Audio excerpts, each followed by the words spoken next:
when I get out like this, I don't want to spend the whole time just messing around. So you asked about the waves, all right?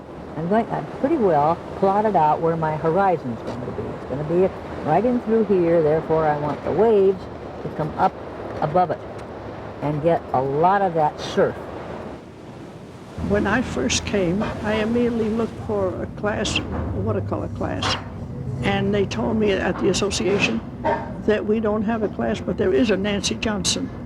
Nancy's great gift has been to open the eyes of people who thought they couldn't paint. She's had innumerable people get started who didn't think that they could do it, and that is a wonderful, wonderful gift to give. Clouds are not really stark white by comparison to the white surf. Now, they can be white, but then you wouldn't be using that surf.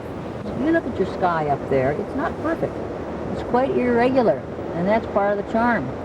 In watercolor, things dry considerably lighter. George Post taught me the love of sketching. First time I saw him, he came out. We were at the beach down there near the Monastery Beach, and he took his shoes off, kicked the sandals off, then he took his shirt off. Everybody wondered what next. It was a warm day, and he sat on a very low stool, grabbed up the brushes, grabbed up his paint, didn't face the subject whatsoever, and painted an absolutely jewel of a seascape. And it was the only time I had ever had any desire to do a seascape, in spite of the fact that his was so marvelous. But it just thrilled me to see that. And his point was that if you look at your subject first and have it in your mind, then you can just go ahead and paint. And that's where I got the first inkling that painting was a personal thing.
I think if you take a look at the artist explorers who came to the Monterey Peninsula in the 18th and 19th century, all of them were in the service of their various navies.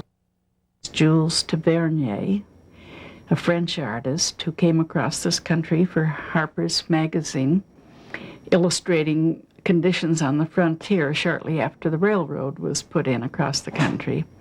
He was a fabulous illustrator. Tavernier, who started the first art colony on the Pacific coast in 1875, and he is considered by all Bohemians as the ideal or model Bohemian person. He was charming, he was handsome, tremendously gifted. He could paint with either hand, he could paint on anything in any subject. Within his time, he attracted all of the big names in art who came to California.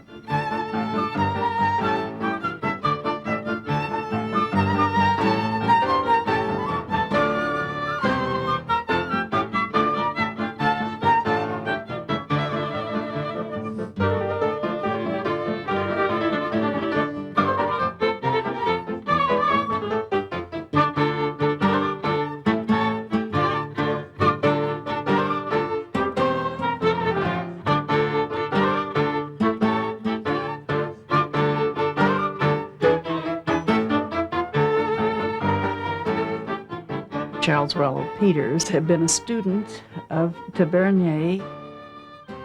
After him, skipping another 20 years, you have Armin Hansen, who again had an art colony in Monterey. Unfortunately, Armin was only teaching it there for about 8 months, but I had those 8 months.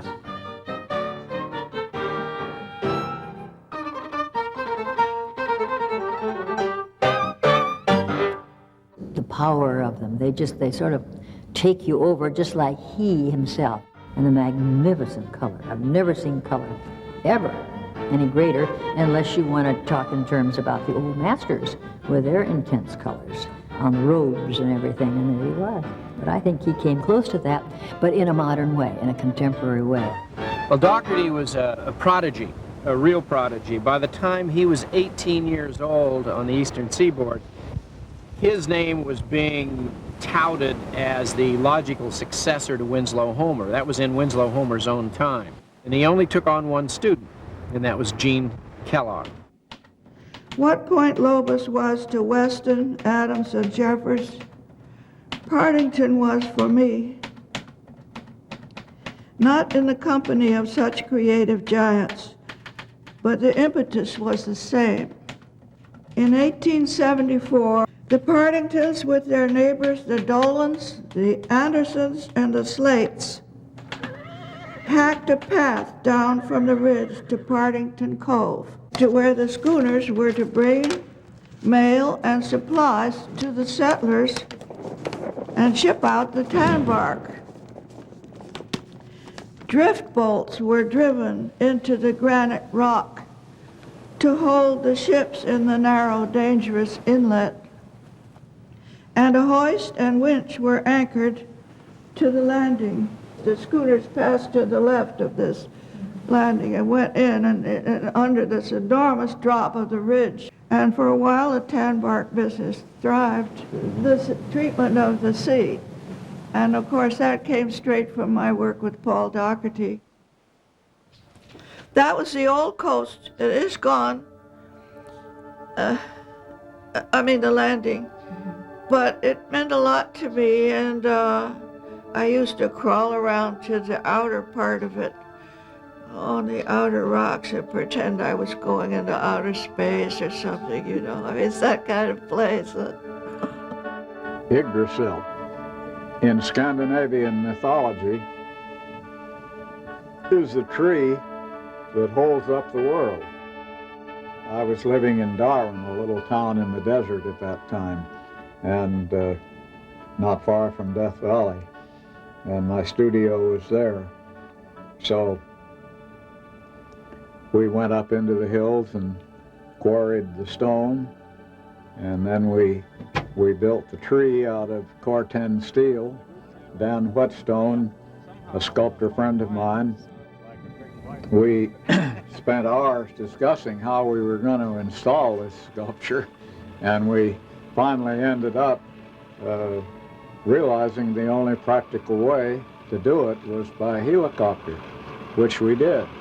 We drilled holes 2 feet into the rock and put steel pins in, and then we welded the base to the steel tree to those pins, and then the stone just sits. It was a marvelous sight, several hundred feet above the sea, and just right above the sea was right below it.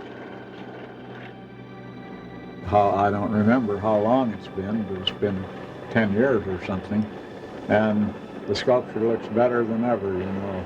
The Corten steel performed in just the way it's supposed to. It rusted the first year, and there's no rust stains on the rock. It's just, and the color of the steel is just beautiful, and the stone just up there in the air just looks so pure and white.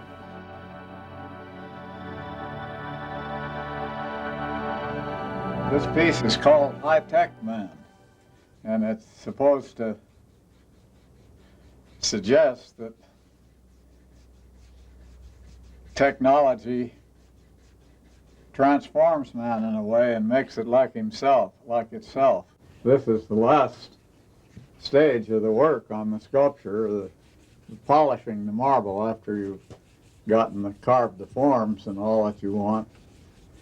And this is a piece of hard felt, a felt pad and tin oxide that you use as a polishing compound. Gordon Newell is, for me, a man who has mastered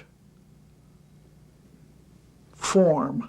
I think he amazingly expressed freedom in a heavy material.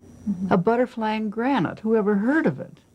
But that butterfly takes off, it floats. And he may do a marble butterfly, but it always is bigger than the material he's working with or the subject that he's studying. This butterfly is carved in granite that came from the Sierra Nevada mountains. It's a black granite called Academy black granite. And it's a very hard stone. As you see, it's been here, almost 30 years, and it's just as fresh as it was the day it was put in. I'm partial to granite. It appeals to the romantic side of my nature, I guess, the enduring quality of stone, and that much of the earth is formed of stone, of granite. The whole Sierra Nevada mountains, for instance, that stick up 14,000 feet, the geologists say they go 25 miles down into the earth, just granite. It's all been come up from out of the heart of the earth. I went by myself to his studio. It was very daring, wasn't it? He was working on the butterfly at the time. I thought it was very beautiful. And we were married right about that time, right after the butterfly was installed, so it's kind of a landmark for us. Yeah. I always wanted to be an artist, although my dad was in heavy construction, and I started out as a youngster running big power machinery, cats and tractors and power shovels. I worked on the Golden Gate Bridge in 1932. I was a cat skinner, a Caterpillar tractor operator. My dad had the contract for what they called the South Anchor, which is this enormous block of concrete. It held up the whole bridge. Cables came over the towers and down to this South Anchor, and there was another anchor on the north side. That was the job, to dig a hole 200 feet below sea level and 100 feet square. It was a piece of concrete. And we'd still be there, I think, if they hadn't finally decided to stop us, because the contract read that we had to go down to a solid rock in order to fasten this big concrete tube. But we never found any solid rock. It was all what they called soapstone. It looked like and felt like soap, greenish gray material that had actually been old mud flats that had been compressed over the millions of years. So they brought in powder men, and they cracked the whole ground underneath there in every direction as far as they could. Then they forced liquid concrete into the crevices. And there's an enormous ball under there which is holding up the bridge. Of course, the people from Stanford and Berkeley, the earthquake men, all claimed that it would never stand up, but it's still there. Bruce came in 34. He had known Gene at Berkeley. They'd worked on productions together, I guess, at Little Theater. He was the editor of the Pelican there. It was the bottom of the Depression, 1934. And of course there was no work and no jobs. Then we came down here on our honeymoon. And it was such a beautiful place. We've been here ever since.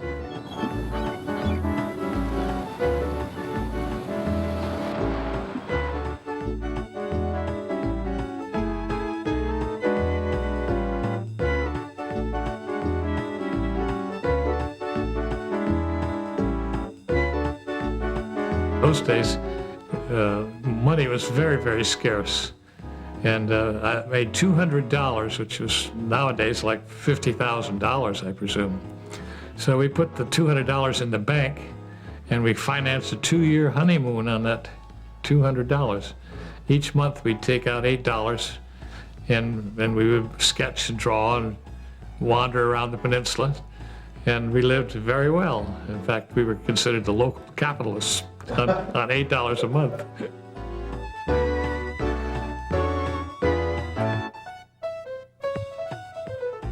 One of the interesting things that happened was that my wife and I, wandering around, walked into the old lab down in Cannery Row in those days, Doc Ricketts' lab. And we met John Steinbeck and all the other young artists and writers who worked with Ed collecting marine specimens. And we became lab members, more or less. Doc was a very interesting guy. He wrote the original major textbook on marine biology, which is called Between Pacific Tides, which is still the best known work in this field.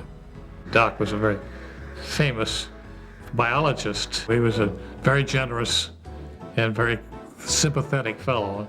Nearly everybody instantly felt they could tell Doc all his troubles.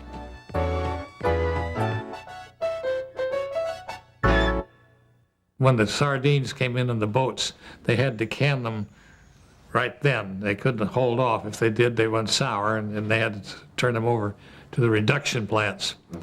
So whenever the sardine boats came in, the whistles all started to blow, and the people in the area, Huckleberry Hill or Tortilla Flat or whatever you want to call it, would come bustling down frequently at night with all their big boots and aprons on and go to work, and they would work until the fish were all canned, sometimes 15, 20 hours in a row. It was put a big emphasis on the sardine catching because there was a shortage of protein all around the world.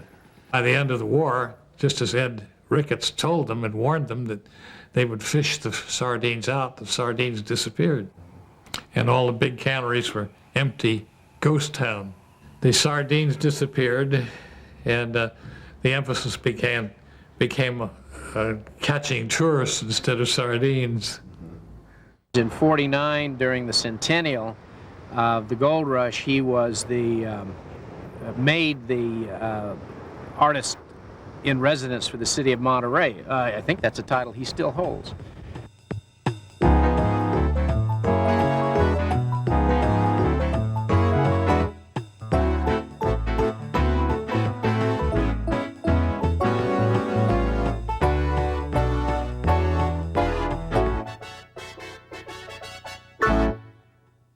What is art? What is art? What is art? You're asking me what art is. It's a very interesting question. It's a provocative question. You say, what is art? Here's a question, Imagine such a thing. Look it up in the dictionary. Art who? It's as difficult to answer as if you asked me, what is love or what is God? I have no idea what art really is. There's no definition. There's only an as if, there's only a literary definition. Classical definition. That's what the artist used to do. He would take stone or he would work in bronze, and it was a product of his hands and his creative mind. See, art is creativity in a search for singularity and a search for beauty, but naturally that's the same in dance or in music or anything. My field is painting. It's visual art, in other words, but visual art is not the only kind of art. The most important facet of art is to chronicle and document a society. That's the thing that seems to live in our society much longer than anything else. It's the only thing of any time that survives. You don't know what King Tut was, but you know what the art of that period was. The Greeks, all through history, art is the thing that remains. Art is any medium which enables you to translate to other people your impression of the visual world and the way you feel about the visual world. Art is something within yourself. It's a feeling that you're enjoying yourself so much. Art is, I think, within. You can't divorce art from living. It's just a way of looking at the world. You have a story to tell it, shut up, go and have a beer. To me, anything you're looking at is art. It's a kind of a dance that it's the river which all things flow from. It's all these things. It's all connected. It's all things connected through art. Art connects everything up. 1950, 5.5 months I sat in Paris on the street. Imagine me living right on the street. You know, it has a triangular seat, and there's 3 legs. And you sit very close to the sidewalk in that thing. And there was a pair of shoes standing right next to me from the time I started to work. And he was there the whole time. Then when I thought to myself, well, now I'm finished, I just threw it down on my bag. And as I did the throwing, these shoes came out, came around front, and picked up the painting and just gave it to me and said, oh, c'est madame, c'est très jolie, and he was talking French to me. And I said, merci, merci, monsieur. So I take the painting, and he kisses my hand. And the people all clapped. I didn't even know there were people back there. The whole time I had no idea that there was a mob of people standing in back of me. I never heard a thing. Nobody talks. And in Paris, they revere the artist. You see, they revere the artist in Paris. All I know is about art is that I can't do without it. Little bits of color, little jewel-like colors, make anything just sing. And if you have something white, you put something dark alongside of it, see how something happens around these areas.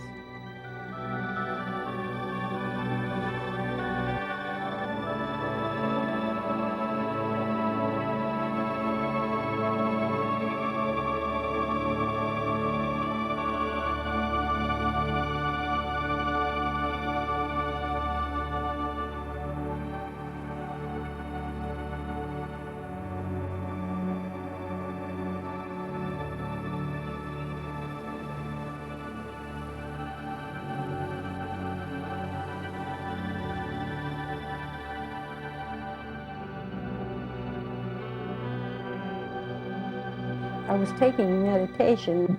I would put up my easel and put up the board, and then I would stand and I would meditate.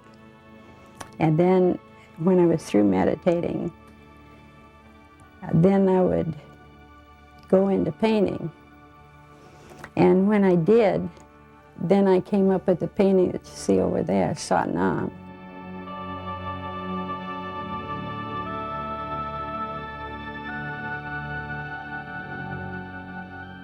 Basically, in the Signal Corps, I was in the engineering part of it, well, I didn't do any work with computers until after I retired. And then when I got out, why, I don't know, I kind of hit the bug, I guess. Got some programs and didn't have enough memory, and it wasn't fast enough. So finally, I got the 486 and got all kinds of goodies on it. And now they got a 5 and a 6, I think, but. Anyway, it's fast enough for me. I really love to paint the desert. The light there is so beautiful too.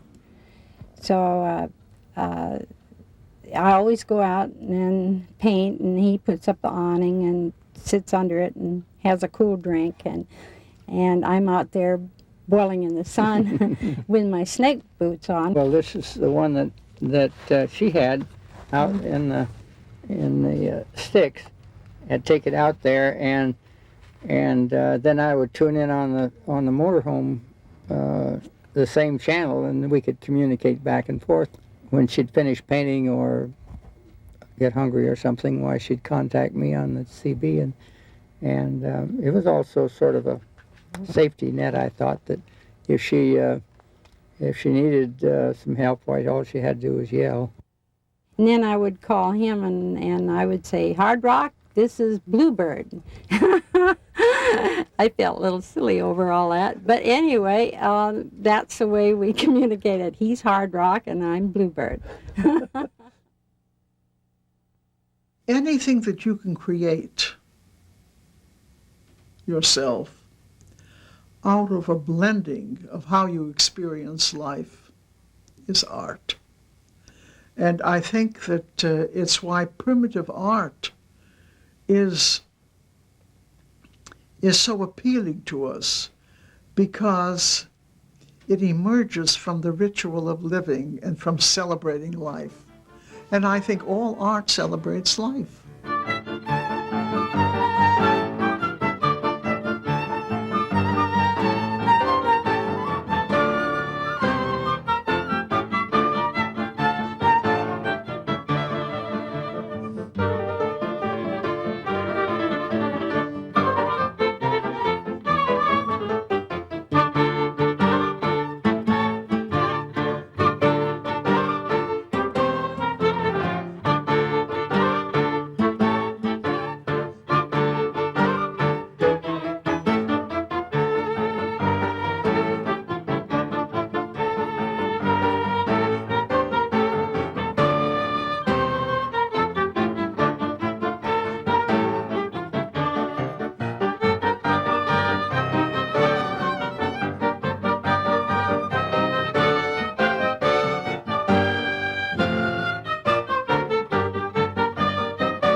I was just born an artist. I came out of the womb sketching. I didn't really have any training, but I always knew that I was going to be an artist. I was 11 years old. I was going down the river, and I saw in the stream this rock. And I thought, well, there's a head in that rock. So I came home, and I went behind the barn, and I went in my dad's tool shed, and I took out his best wood chisels and attacked this little piece of granite with wood chisels. I didn't know any better. And I did this carving, and then I put his tools back, which were very well misused at the time, and I thought I'll never hear anything, but I did. I really got the daylights beaten out of me for using his tools. But there's my little figure. So many times teachers will channel you into a certain method or way of doing it their way, but not giving you liberty to do it your way. She said, I'd like to see you after school. I said, oh my God, what have I done wrong? And I went after school, and she said to me, Emil, I see that you have talent, and I don't want to spoil your talent, so I don't think I'll teach you. If you have any questions, I'll try to answer them, but you just do your thing. When I graduated from high school, I was able to buy myself my first little Chevrolet coupe. I read in the Sunday Times that the governor was going to cut the ribbon at Bixby Creek and open Highway 1. I thought, oh, what a fun thing to do. And up north I came, and I watched the governor cut the ribbon, and I just said to myself, then, this is a magic place. And 10 years later, I bought my first land here.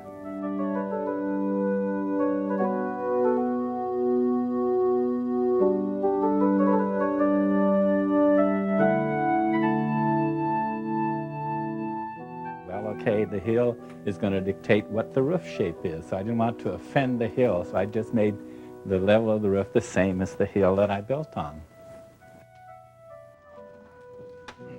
Monterey said that they wanted one of their local boys to do the major work of the conference center, and I was very flattered that they asked me to do it. And I was very pleased to do something for them, because the peninsula here has been very good to me.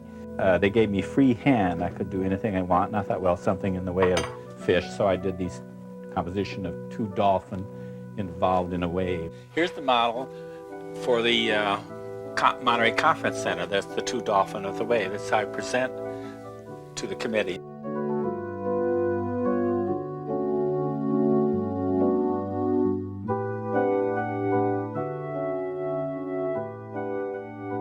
Then I just scaled it up from here. You can tell how it works. From a flat drawing, you never know.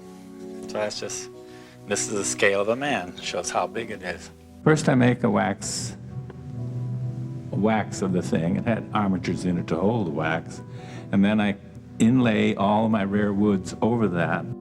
From a little kid building toys, I always liked to make things with little bits of pieces, and then I got turned on to epoxy in Germany, and it's really one of the miracle adhesives of our time. Sawdust is mixed with epoxy, that becomes the mortar. Epoxies are clear, which is not interesting. So I mix the sawdust with the epoxy, and that becomes stronger than the wood. That's the matrix, that's the mortar. And then that sands down just like wood. Then when I finished, I melted the wax and pulled the armature out. Then I put in a permanent armature. The dolphin that's suspended like that, I carved a bow out of maple, like a bow and arrow, and to defy gravity. See, he's standing out there and he can't fall down because inside is a bow. And it goes all the way from his tip of his tail to his nose. And it's under pressure. Well, the woods come from all over the world. The gray is English harewood from England. White is English holly. And the dark is Benin from Africa. Ebony for the black. And I don't know, many more.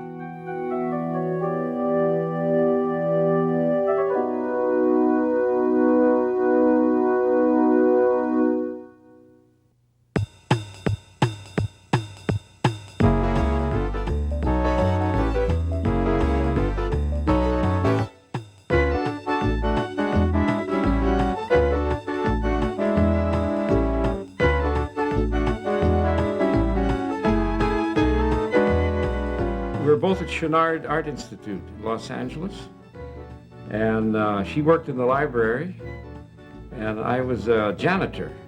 We had working scholarships. In the life drawing class, she could really draw well, and I sat next to her to, not really knowing her, to watch her drawings, you know. You did? Maybe steal a little. I've told you this. I used to take her to lunch a lot.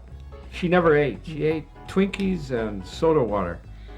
I took her to a spaghetti place. We had spare ribs and a pile of spaghetti. And she looked better within a few weeks. Well, after about a year and a half of that, we got married. Simple as that.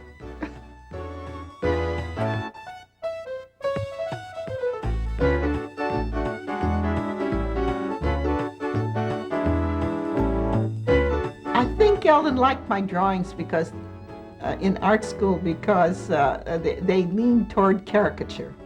Naturally, I will caricature rather than to draw something very straight. Trying to bring out the personality of the person. I'm always interested in the inner feelings of the person. Well, I'm kind of a born cartoonist. Some people told me, you go to Disney's, after a few years, everything you do looks like Donald Duck, you know? I didn't want, my style was so pure. Well, baloney. I learned more at Disney's, you know, and I still draw like me, but I didn't ever see myself staying there because at the end of the day, it's Walt Disney. When I finish my day, it's me. I sign it, and I'll rise or fall by that, you know. Eldon had given me some ideas, some cartoon ideas. I make funny pictures with no lines.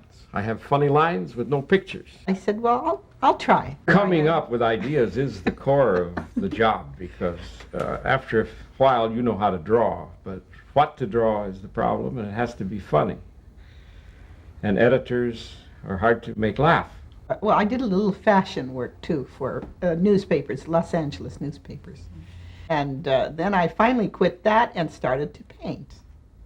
I was interested, as I said, in jockeys. I would go out to Hollywood Park with my father, and it all began. So I went into the stables. Nobody stopped me. Eddie Arcaro was such a star. He was so famous. And every 2 minutes he was winning races, and his face was in the paper. He fascinated me. You were short. They probably thought you were a jockey walking around. Yes, she was a dancer from New York, and I think they took her for black very often in New York, and she was telling the whole class, she said, I am not black, I'm Brazilian. And at that point, I got that expression on her face. Now, there's something very strange about this watercolor. Do you see that On the hair there, it looks like a hand holding up the head. That was unintentional. It just appeared like a ghost hand. I often look at it. I feel, chills running down my back. How did that happen? All this had to be done very quickly, so it just comes or it doesn't come. Something well said, or well painted, or well composed in music, or written, or photographed. You feel an individual there that comments on a universality of life on Earth. That's right. From going to thousands of openings in New York during my most formative years, at first I would say, I like this, I don't like that.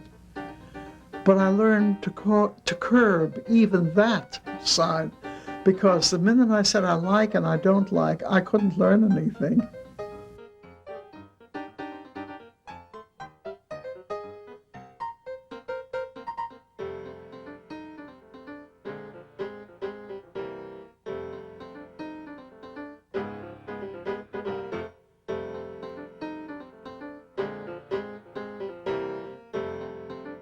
And you can begin to enjoy the aesthetic flow and delineation of space and light and space that somebody else sees.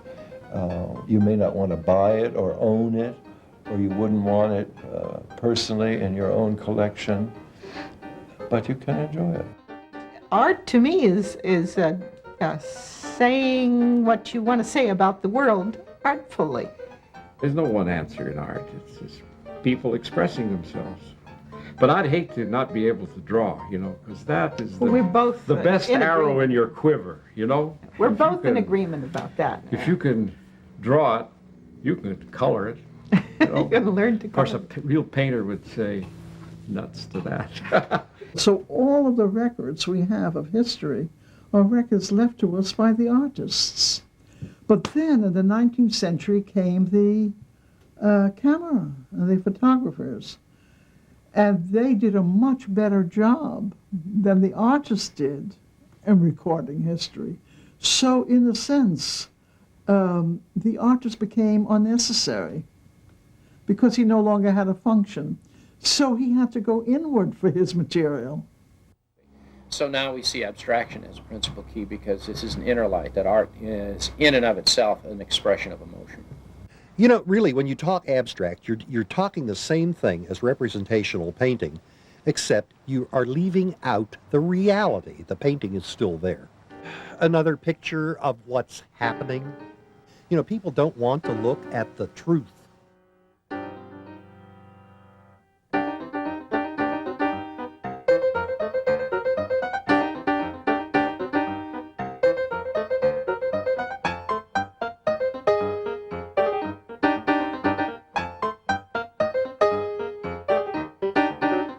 I think it was Diebenkorn said,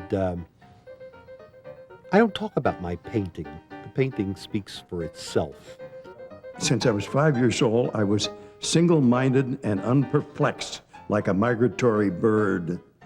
And so, when so many young people, and you hear them today, well, what am I doing? I haven't got it all together. I don't know where I'm at, or I don't know where my space is, or well, anyway, I knew at 5 years old. And when you go inward, there is no room for the second rate. I prospered in my way, and of course, in those days, money was worth something, because some of them, for instance, I got lots for as low as $50 and $75 a piece. The reason that I had the degree of recognition I had was they felt that in the West, I was one of the first 20th century people. Of course, this is way back, you see. And now I've lived almost the whole 20th century. I don't know if I live any longer. I don't know whether I'll make it aesthetically into the 21st century. I also was an athlete and a boxer in college, and so I always felt that I could either run or beat my way out of a situation. And now, heavens, these kids on skateboards or a bicycle, They can knock me over easily on that. I can't even jump out of the way. I was high and mighty then. I'm still kind of high. Not high, but I'm still... Anyway, I was working for posterity, not prosperity.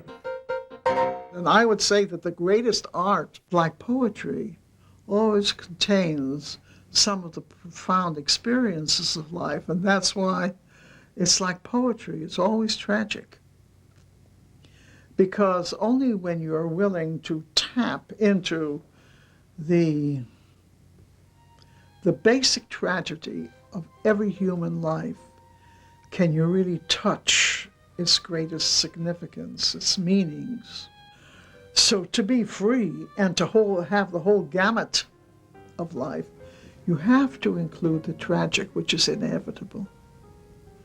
You know, it won't go away just because you don't think about it. Stonecutters fighting time with marble, you four defeated challengers of oblivion eat cynical earnings. Knowing rock splits, records fall down, and the square-limbed Roman letters wear in the rain, scale in the thaws. And the poet as well builds this monument mockingly, for the blithe earth shall die, and the brave sun die blind, his heart blackening. Yet stones have stood for 1,000 years, and pained thoughts found the honey piece in old poems. I don't know where I got the nerve to illustrate a Jeffers poem. I chose a lyric poem, the only one of the long ones that's lyric, which is called The Loving Shepherdess. The story of the shepherdess is a very simple tale which Jeffers got out of a footnote to one of Walter Scott's novels, and it talks about a shepherdess who was sort of half crazy or mad or something. She had a little band of sheep, and she wandered around Scotland with these sheep, and one by one the sheep died off. And finally there weren't any sheep left, and she died. Simple. So, in this case, Jeffers has her start somewhere down near the Big Sur, and she comes all the way up the coast, and where does she wind up? Over on the Salinas River in a camp of hobos, we used to call them, or tramps. And there she died.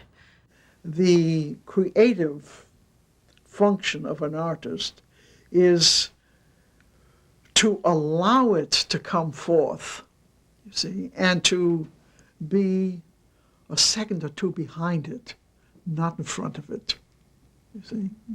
So that you have to, it's almost like catching a dream at the moment of wakefulness.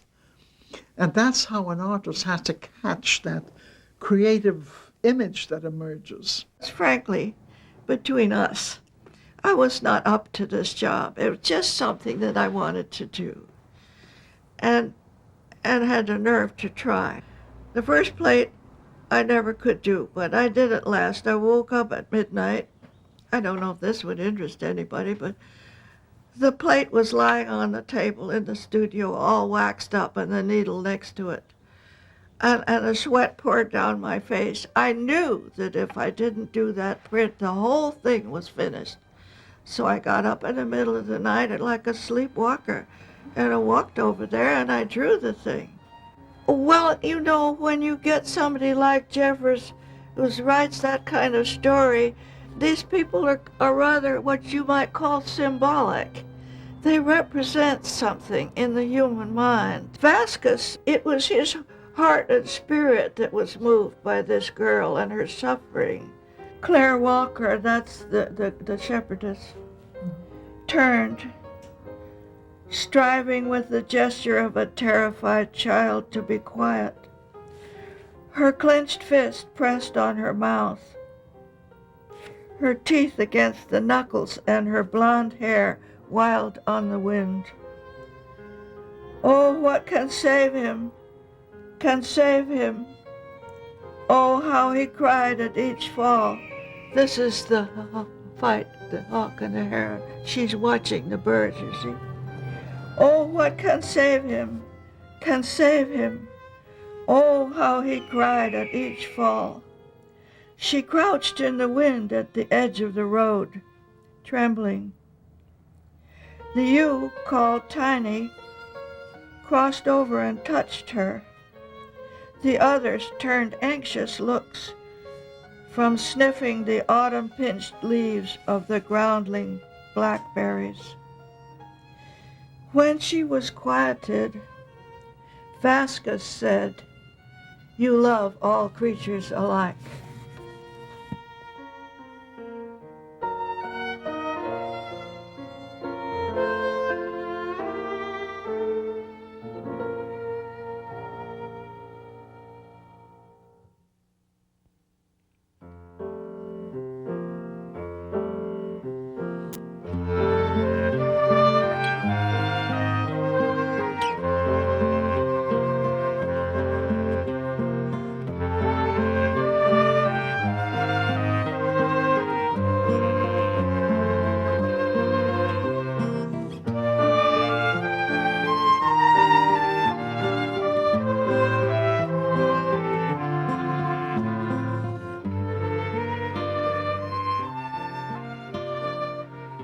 I am the oak tree on the hill, the breaking wave on the rock.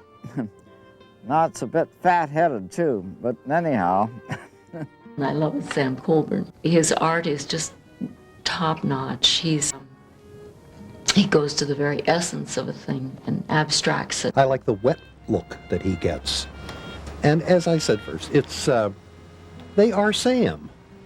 The man is unique. He hears his own drummer. Well, Sam used to say that he lived his life in reverse. He had some sort of a trust fund that he lived on. Never worked, painted, bon vivant. Yeah, he until lived he got a very happy, Until he got, I don't know, 50s, Yeah. 60s, 50s maybe. And all of a sudden there was no more, and he had to go to work. I'm the only person they'll know who saw Buffalo Bill. He was laid out in state there, so we went by his coffin, and I must say, he looked great. The Boltons had a brewery in Troy, New York. They confected a lot of beer there over a period of years, and one of them was Uncle Crumby Bolton, who was standing on a platform overlooking a vat of boiling malt when he grew faint and fell in. So that was the end of Uncle Crumby. I called him the hat that drives. Right.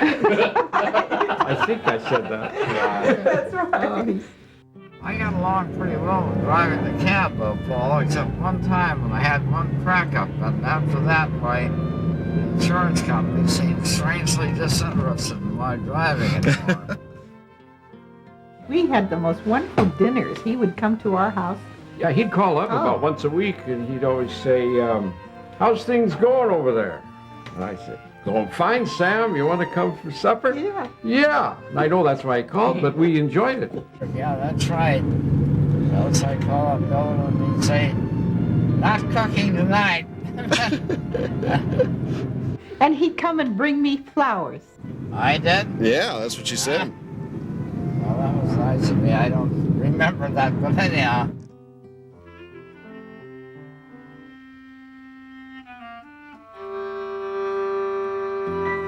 I was not a married man until age 45 when I married a very beautiful woman who had 2 children already. Grace is an artist and a fine artist and has been painting for a number of years. What I'm really impressed with about his watercolors is his luminescence. He had a show once at the Carmel Art Association, and I walked in that room, and the light from his paintings was so powerful. It was like you'd walked into a room that was made of crystal. Sam has never made money on art, but he's never given it up. No matter what you do, if it's come from inside you, and you've taken that risk, and you've said, I'm here, universe, let's play. And it's not easy to get to that point. Something real, if I just went like that, That's real. That comes from now, this moment, and me, and it, and everything. I respect any artist who reaches inside. This painting is a lot of fun because Sam brought it in one day recently, and he was sort of puzzled. He had found it in his house or something somewhere. Somebody had found it for him. And it's a strange house, though. It is a strange. He finds pictures under the bed and things like that. It's like this sort of magic place. And Sam brought it in and scratched his head and said, just found this. He said, by God, I must have done it during my surreal period. And I said, Sam, I didn't know you had a surreal period. He said, well, God, I must have. This brush I got at Oliver's art store. It has never lost a hair, that I know of at least. One of the big attractions of representational painting and the big defects is that they concentrate so much on the purely physical appearance of whatever it is they're painting. We don't get in the real spirit of the thing. Words.